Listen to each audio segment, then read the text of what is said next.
Hello and welcome to the history of Star Wars.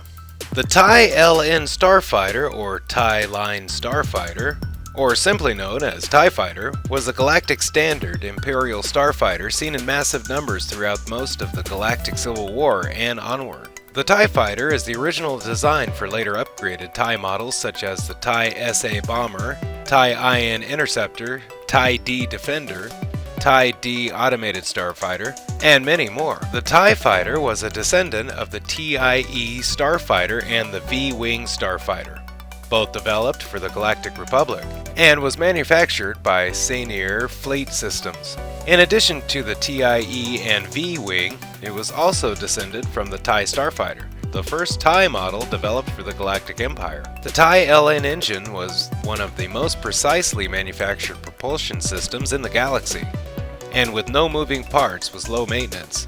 Unlike the TIE before it, the TIE LN sported independent generators for the engines and weapons. The lack of combat shields, hyperdrive, and life support systems, in concert with the advanced engine design, reduced the mass of the fighter and conferred exceptional maneuverability. This also made them both inexpensive and quick to replace.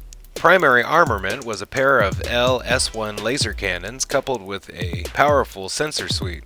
The cannons were relatively powerful, and a well-placed hit on the starfighter or medium transport could damage or destroy it. It did not carry missile tubes, but such weapons could be added if necessary. Due to a lack of life support systems, each TIE pilot had a fully seated flight suit, superior to the Rebel counterparts. The absence of a hyperdrive also rendered the fighter totally dependent on carrier ships when deployed in enemy systems. TIE LNs also lacked landing gear, another mass-reducing measure. While the ships were structurally capable of sitting on their wings, they were not designed to land or disembark their pilots without special support. On Imperial ships, TIEs were launched from racks in hangar bays. Power conduits were attached between the engine systems and the solar arrays. TIEs were designed to attack in large numbers, overwhelming the enemy craft. Standard attack squadrons consisted of 12 fighters, while full attack wings were made up of 6 squadrons. The Imperials used so many that they came to be considered symbols of the Empire and its might. They were also very cheap to produce, reflecting the Imperials' philosophy of quantity over quality. Contrary to popular belief, the ships did possess ejection seats.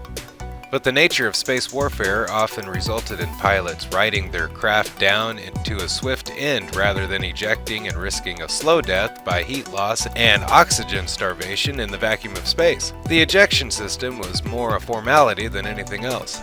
Given the delicacy of the craft, by the time enough damage was done to require the pilot ejecting, it would likely have already destroyed itself. The design choices of the TIE LN could be arguably explained by Imperial military philosophy, which viewed the starfighters and their pilots as expendable assets. Though Imperial pilots were an elite stock, they were also expected to consider themselves expendable, in accordance with their ideological training. Other Imperial pilots considered the TIE fighter pilots to be suicidal due to how expendable their starfighters were. Like stormtroopers, TIE pilots had their own identifications, such as DS-612. The first 2 letters indicated the posting, the next 2 or 3 digits indicated the squadron number, and the last number indicated the pilot's ranking in the squadron. This procedure reduced them to being no more than anonymous and standardized operatives of the Imperial war machine. This attitude was further reflected by the lack of any sentimental attachment to particular TIEs by TIE pilots,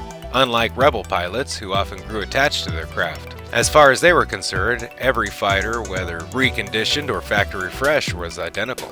A disadvantage of the fighter was its lack of deflector shields. In combat, pilots had to rely on the TIE LN's maneuverability to avoid damage. The cockpit did incorporate crash webbing, a repulsor lift anti-gravity field, and a high-G shock seat to help protect the pilot. However, these did next to nothing to help protect against enemy blaster fire. However, despite this lack of protection, the fighter was at least able to survive glancing hits, such as when the quad laser cannons of the Millennium Falcon were able to hit a TIE fighter without actually destroying it. The side view of a TIE LN's radiator panels curiously resemble the emblem of the Confederacy of Independent Systems, but it is not clear if the similarity was intentional.